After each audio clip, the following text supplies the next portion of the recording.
художников, кто участвует в выставке этой, и пожелать им больше дерзновения, успехов и создания полотен.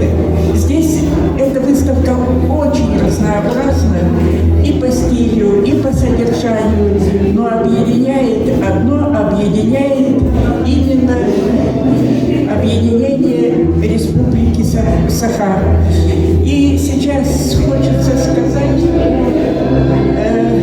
как мы входим по лестнице, на лестнице мы сталкиваемся, как бы нас встречает Тыгын. Тыгын – это вождь. И вы обратили внимание, что это вождь окружен всеми улусами нашей республики. Там значки всех улусов республики. Это выполнено объединение сияния пенсионеров города Якутска. И хочется сейчас вам сказать, что как минута памяти у них ушла руководитель, вот еще нет даже 40 дней, 30 дней вот исполняется, как ушла из жизни Волшеминова Людмила Васильевна. И здесь присутствуют два человека, которые с ней занимались. У них группа была около 10 человек, и они сейчас себя чувствуют сиротами.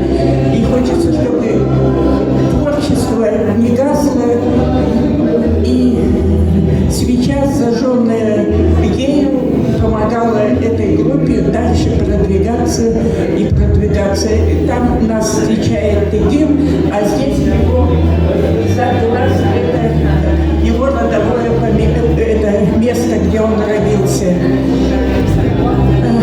Это выставка чисто Хангаласского улуса, как они видят развитие Якутии, какие вот это события проходили давно в истории и до наших дней.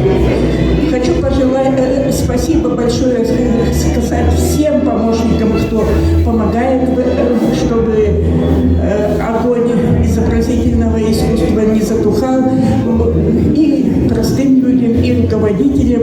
И я думаю, что передвижные выставки будут процветать и процветать. Спасибо всем за участие в этой выставке.